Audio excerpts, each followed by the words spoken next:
The galaxy had watched humanity for 300 years. In that time, the great powers of the Galactic Concord had formed many opinions about the small, blue world called Earth. Most of those opinions were not kind. Ambassador Yavin of the Turani hegemony stood on his observation deck and looked at the planet below. He had visited many worlds in his long career. He had seen species rise and fall. He had watched empires crumble and new ones take their place. But he had never seen a species quite like humans. They were strange creatures. They smiled too much. They talked about things like patience and hope, as if these were great strengths. They built their cities near mountains and spent their free time climbing them for no reason at all. They dug deep into their world, carving tunnels and caves, always going down into the dark places of their planet. The Concord's analysts had studied humanity carefully. Their reports all said the same thing. Earth had one aging defense station in orbit. Their merchant fleet was small and slow. Their military was almost nothing compared to the great powers. The analysts marked humanity as a developing species and moved on to more important matters. Yavin found this amusing. He had met with Earth's leaders many times. They were polite but firm. They did not want to join the hegemony. They did not want to pay tribute. They said they only wanted to be left alone. Eternal considerations, they always said when he pressed them. We must think of our people first. The galaxy laughed at answers like this.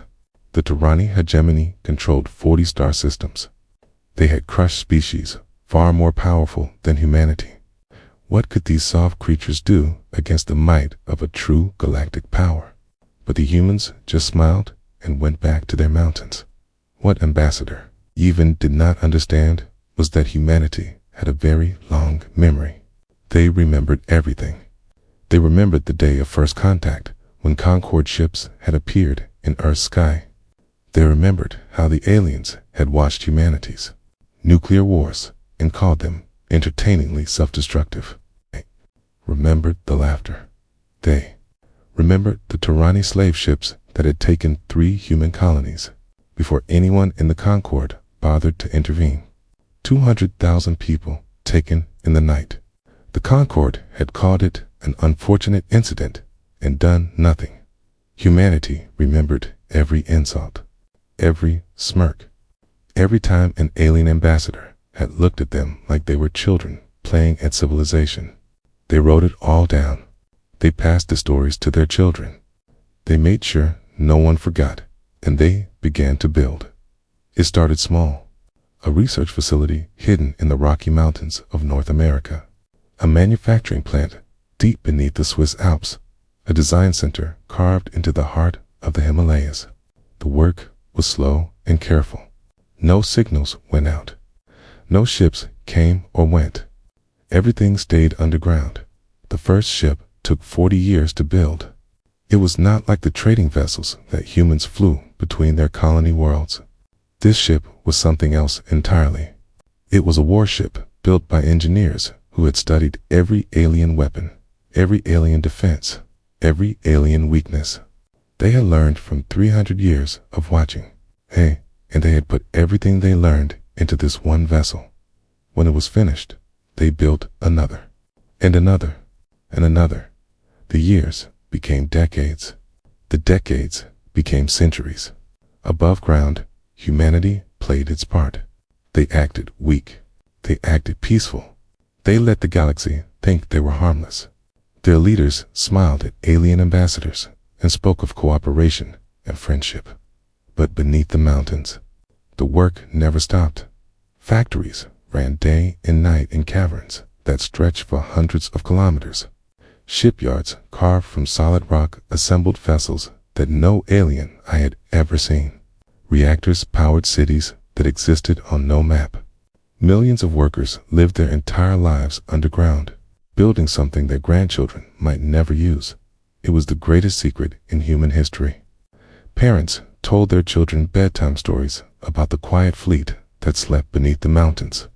The children thought it was just a story, a myth to make them feel safe. They did not know that their parents were telling them the truth On Mars, engineers dug into Olympus Mons and hollowed out the largest volcano in the solar system. On the colony world of New Geneva, construction crews carved hangar bays into a mountain range that stretched across an entire continent. On every human world, the same work continued in silence, and through it all, humanity waited. They waited for the day when the galaxy would push too hard. They waited for the moment when smiles and polite words would no longer be enough. They waited for someone to make the mistake of threatening their home. Ambassador even finished his report and sent it to the hegemony's high command. "The humans are no threat," he wrote. "They are a passive species with no significant military capability. I recommend we proceed with the acquisition plan. They will submit without resistance." Far below, in the deep places of Earth, machines that had waited for 200 years began to wake. Lights that had been dark since before Yavin was born flickered and glowed. Deep underground, something stirred. The quiet fleet had heard the whispers from above. The hegemony was coming. The time for patience was almost over, and humanity's long memory was about to become the galaxy's longest nightmare.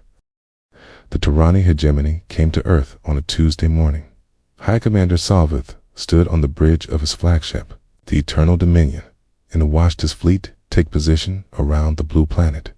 12 battle dreadnoughts. Each one was 5 kilometers long and carried enough weapons to burn a continent to glass. Behind them came the support ships, the troop carriers, the slave transports. It was the largest fleet the hegemony had sent anywhere in 50 years. Salvith was pleased with himself. This would be easy. The humans had no real defenses. His intelligence officers had confirmed it 100 times. One old orbital station, a handful of patrol ships. Nothing that could stop even one of his dreadnoughts, let alone 12. He opened a channel to Earth and spoke his ultimatum. His voice carried across every frequency, reaching every screen and speaker on the planet below. "People of Earth," he said, "I am High Commander Salvith of the Tarani hegemony. You have 30 rotations to surrender unconditionally. You will accept hegemony rule. You will provide workers for our mining operations. You will pay tribute as required by law. If you refuse, you will face corrective extinction. Okay? Your cities will burn. Your people will die. Your world will become a warning to others." He paused and smiled, showing rows of sharp teeth. "This is not a negotiation. This is your only chance to survive." The transmission ended. Across the galaxy, the Concorde's observation posts recorded everything. Hundreds of species watched and waited to see what would happen next. Most of them expected the humans to surrender immediately. That was what developing species did when faced with overwhelming force. On Earth, the World Council met in Geneva. The building was old, built before first contact, back when humans thought they were alone in the universe. The council members sat around a long table and looked at each other in silence. President Chen stood at the head of the table. She was a small woman with gray hair and calm eyes. She had been a soldier once, long ago. Now she led a world that was about to face its greatest test. "The hegemony wants an answer," she said. "They want us to surrender. What choice do we have?" asked one of the council members. "We have nothing to fight with. Everyone knows that." President Chen smiled. It was a strange smile, one that made several people in the room uncomfortable. "Everyone knows that," she agreed. "That is what we wanted them to know." She reached into her pocket and pulled out a small key. It was old and worn, passed down from president to president for 200 years. Most of them had hoped they would never need to use it. "Wake them up," she said, deep beneath the Swiss Alps. A signal reached a facility that had been silent for centuries. Computers that had been sleeping in the cold and the dark began to think again. Reactor cores that had been dormant since before the hegemony existed started their ignition sequences. Warning lights began to flash in empty corridors. The same thing happened beneath the Rocky Mountains, and the Himalayas, and the Andes, and Mount Kilimanjaro, and 100 other places across Earth and its colony worlds. The World Council sent their response to the hegemony fleet. It was simple and short. Your terms are acknowledged. We respectfully suggest you reconsider. On the bridge of the Eternal Dominion, High Commander Salvith read the message twice. Then he began to laugh. He laughed so hard that his translation device could not keep up. His officers laughed with him. The humans had courage, they admitted. Foolish courage, but courage, all the same. They will learn, Salvith said, still chuckling. In 30 rotations, they will learn. As the hours passed, something began to change on Earth. The planet's seismic sensors, which the hegemony monitored, as a matter of routine, started showing unusual activity. Small earthquakes, tremors, nothing dangerous, but strange. They seemed to be coming from deep underground, from places where no earthquakes should happen. The tremors spread. Mountains that had stood silent for millions of years began to shake. Sensors detected massive movements of rock and metal far beneath the surface. Something down there was moving. Salvith's science officer brought him the data, looking confused. Commander, we are detecting some kind of construction, mechanical activity. Do not understand. It is coming from inside the mountains. Inside the mountains. Salvith frowned. That makes no sense. There is nothing inside the mountains. The readings are very clear, Commander.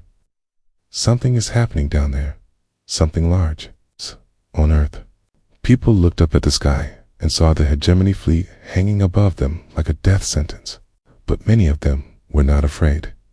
They remembered the stories their parents had told them. The stories about the quiet fleet.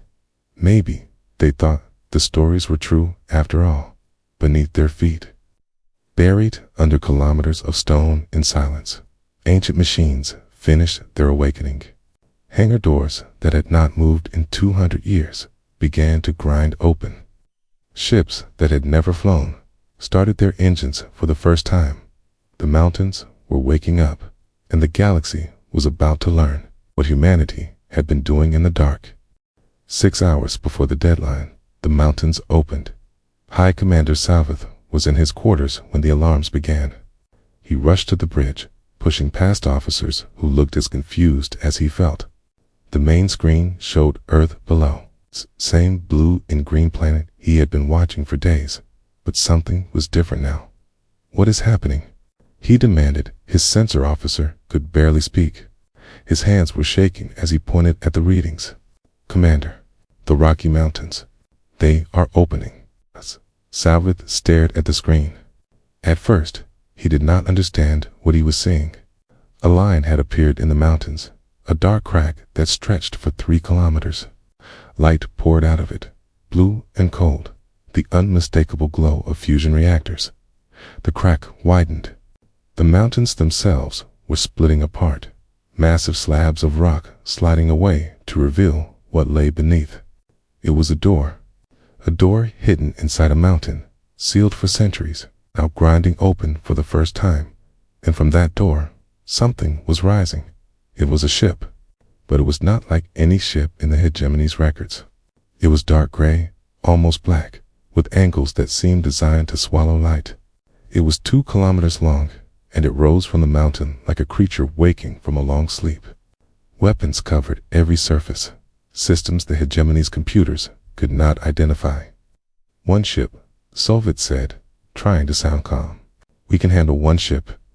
Then the Alps opened, and the Himalayas, and the Andes, across Earth's mountains that had stood since before humans existed, began to split apart. Each one revealed the same thing. Vast underground hangars carved from solid rock, filled with ships that should not exist. They rose in silence, thousands of them, blocking out the sun as they climbed toward space. Salvith watched his sensor display fill with new contacts. 100 ships. 500. 1,000. The numbers kept climbing, faster than his officers could count. "This is impossible," whispered his second-in-command. "This is completely impossible." On Mars, Olympus Mons erupted, not with lava, but with ships. The largest volcano in the solar system had been hollowed out and turned into a shipyard. Now its children were finally coming home. Carriers the size of cities rose from the red dust. Battleships with armor 10 meters thick. Support vessels carrying weapons and supplies. For a war that could last a century. The reports came flooding in from across human space. New Geneva, New Tokyo, New Cairo. Every colony world with mountains was doing the same thing. The humans had built shipyards on every world they owned. They had worked in secret for 300 years. They had hidden their true power beneath kilometers of stone and waited for this moment. High Commander Savith had come to Earth with 12 dreadnoughts, the pride of the hegemony. Now he watched as the human fleet assembled in orbit around their homeworld. 11,000 warships, 42 carriers, 6 massive vessels that his computers identified as mobile shipyards, floating factories that could build more ships even while the battle raged. And at the center of it all, 17 ships so large that they made his dreadnoughts look like toys. The humans called them Titans. One of the Titans had risen from Mount Everest itself. It was so large that its shadow had covered half of Nepal as it climbed into the sky. Its hull was covered in writing, the same words repeated in 100 human languages. His translator struggled with it for a moment, then gave him the meaning. Remembrance. Savith understood then.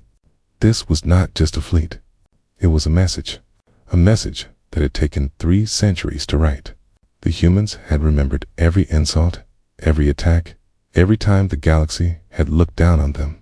They had carved their answer into the bones of their worlds and hidden it in the dark. And now the galaxy would see it. His communications officer spoke in a shaking voice. "Commander, we are receiving a transmission. It is from the human fleet." "Put it through." A woman's face appeared on the screen. She wore a simple uniform with no decorations. Her hair was gray, her face was lined, and her eyes were completely calm. She looked like someone's grandmother, not the commander of the largest fleet the galaxy had ever seen. "I am Fleet Admiral Chen Weyland," she said. "You are in orbit around my home. You came here to threaten my people. You came here to take our freedom. You came here because you thought we were weak." She paused, and something in her eyes changed. Something cold and hard, like steel forged in the heart of a star. "You were wrong."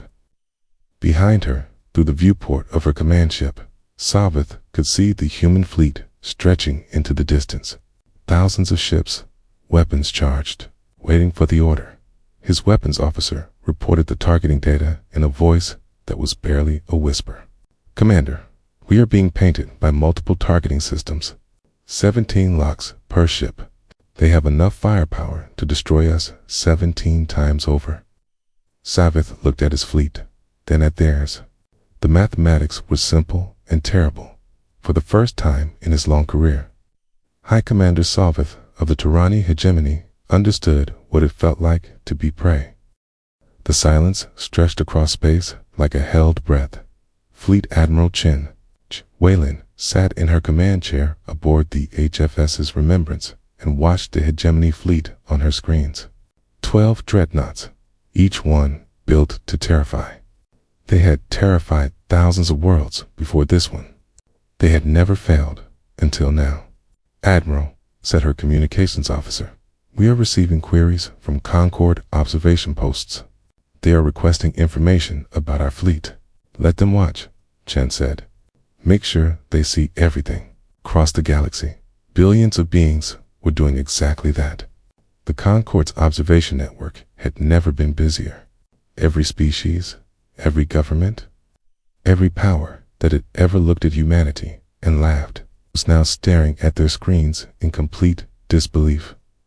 The humans had hidden 11,000 warships. They had built an entire navy in secret beneath their mountains, and no one had known. The analysts who had written reports about developing species were watching their careers end in real time. The diplomats who had dismissed humanity as harmless were wondering how they could have been so wrong.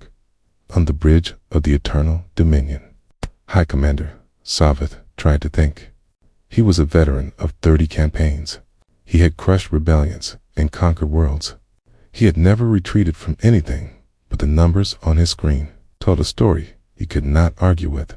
His 12 dreadnoughts faced 17 titans, each one larger and more powerful than anything in his fleet. Behind the titans were thousands of battleships, cruisers, destroyers, and support vessels. The human fleet had enough firepower to destroy his ships 100 times over, and they were still launching more vessels from those impossible mountain hangars on the planet below. "Commander," said his tactical officer, "I am detecting charging sequences on the human weapon systems. They are preparing to fire. Can we retreat?" The officer checked his calculations. "The human fleet has positioned itself between us and any viable escape route. If we try to run, they will intercept us before we can jump to faster than light." Savith closed his eyes. He thought about his career, his victories, his pride. He thought about the slave ships he had sent to human colonies, the workers they had taken. He thought about the reports that had called humans weak and harmless. "We did this to ourselves," he realized. "We pushed them until they had no choice but to push back." Fleet Admiral Chen broadcast her message on all frequencies, making sure the entire galaxy could hear. "To the Tyranny Hegemony, your deadline has passed. You came to our world with threats of extinction. You came with ships built for murder and transports built for slavery. You thought you knew what we were." She stood up from her chair, her voice steady and clear. "You stand in orbit of a world that does not forget, a world that does not forgive, a world that does not bluff. You will withdraw beyond the outer marker within 1 standard hour, or you will become a lesson that the galaxy will never forget." She paused, and when she spoke again, her words carried the weight of 300 years of patience. "To the Galactic Concord and all observing species, humanity has never been your student. We have never been the weak species you thought we were. For 3 centuries, we smiled and nodded and let you believe what you wanted to believe. We watched you. We learned from you. We studied your weapons and your tactics and your weaknesses. Eyes seemed to find every camera, every sensor, every watching eye across the stars. We have been taking notes on the observation posts." The recording lights flickered as analysts struggled to understand what they were witnessing. This was not supposed to happen. Developing species did not hide entire fleets. They did not stand up to the great powers. They did not win. High Commander Savith made his decision. "Signaled the fleet," he said, his voice hollow. "We are withdrawing." His officers stared at him. In the history of the Tyranny Hegemony, no commander had ever retreated without a fight. It was unthinkable. It was shameful. It would end his career and possibly his life, but the alternative was ending his entire fleet. "Do it now," he said. "Maximum speed. Get us out of here." The Hegemony dreadnoughts turned and fled. Their engines burned at full power as they ran from Earth's orbit. They did not slow down. They did not look back. They ran until they crossed 3 star systems, till they were far from the blue planet and its terrible fleet. Behind them, the human ships held position. They did not pursue. They did not need to. The message had been delivered. On Earth, people came out of their homes and looked up at the sky. They could not see the fleet from the ground, but they knew it was there. They knew what had happened. The bedtime stories their parents had told them were true. The quiet fleet was real, and it had saved them. Some of them cried. Some of them cheered. Some of them simply stood in silence, thinking about all the generations who had worked and waited for this moment. The engineers who had carved shipyards from mountains. The workers who had lived their whole lives underground. The leaders who had smiled at alien ambassadors while knowing the truth. 300 years of patience. had led to this single hour, and humanity had won without firing a single shot. The galaxy was never the same after that day. The Tirana hegemony collapsed within 1 year. It happened slowly at first, then all at once. The species they had conquered for centuries had watched the broadcast from Earth. They had seen the mighty hegemony fleet turn and run from a world they had called weak and harmless. They had seen fear in the eyes of High Commander Savith. If humans could stand against the hegemony, could they? Rebellions broke out across 40 star systems. Slave worlds rose up against their masters. Mining colonies refused to send their tribute. The hegemony tried to crush them, but their fleet had been humiliated. Their power was built on fear, and that fear was gone now. The Concorde watched, but did not intervene. They had learned something important about interfering with species that seemed helpless. High Commander Savith was tried by his own people for cowardice. At his trial, he showed the recordings from Earth. He showed the 11,000 warships, the 17 Titans, the weapons that his analysts still could not understand. The court watched in silence, and when the recording ended, they quietly dismissed all charges. There was no dishonor in retreating from the impossible. Savith retired to a small moon at the edge of known space.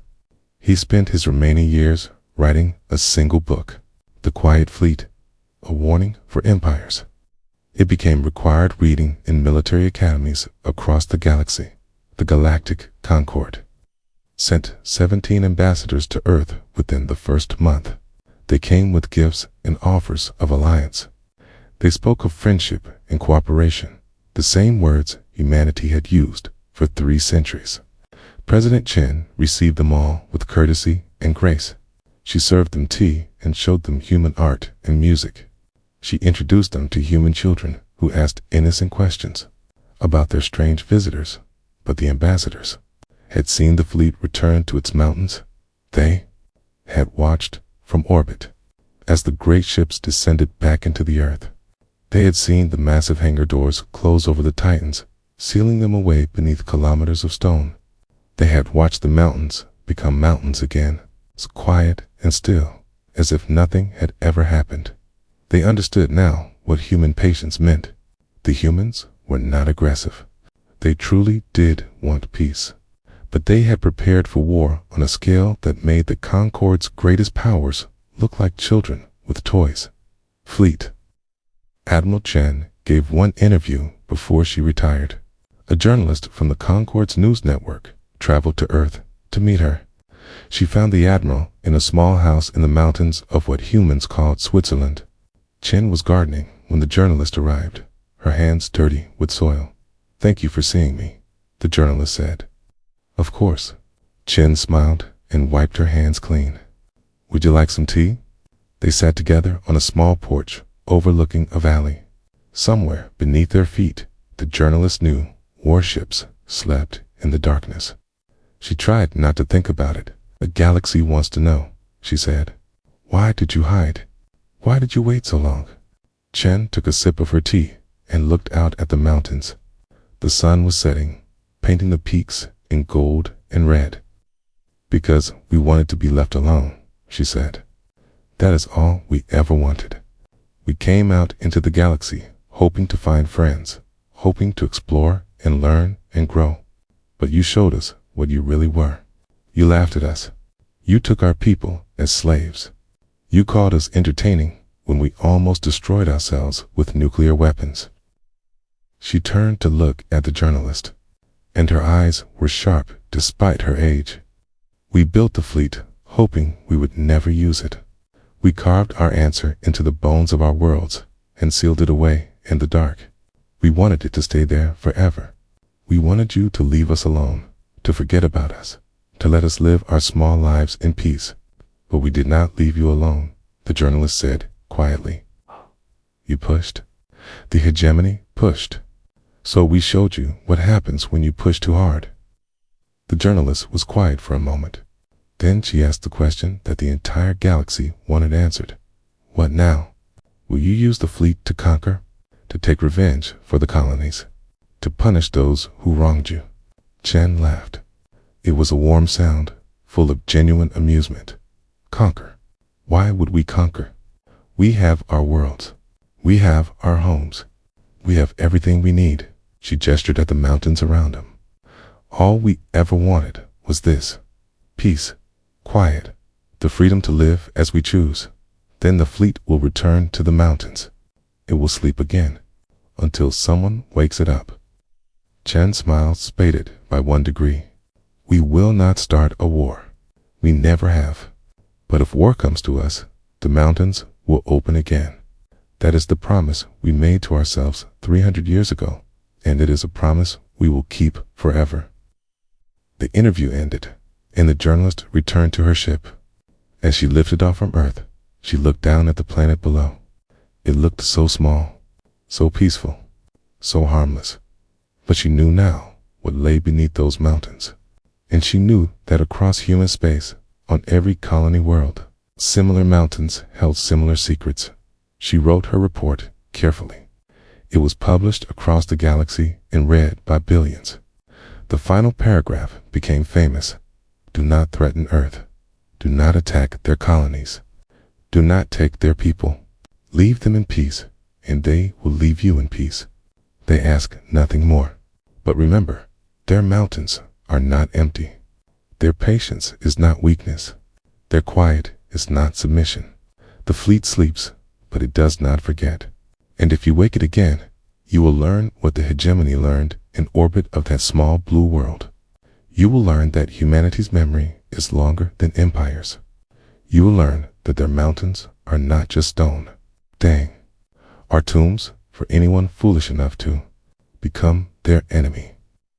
The galaxy read these words and understood, and beneath the mountains of 100 worlds, in the cold and the darkness, the quiet fleet waited still, patient as stone, ready as thunder, sleeping until the day when someone made the mistake of waking it again. Humanity asked only to be left in peace at last. The galaxy was wise enough to listen.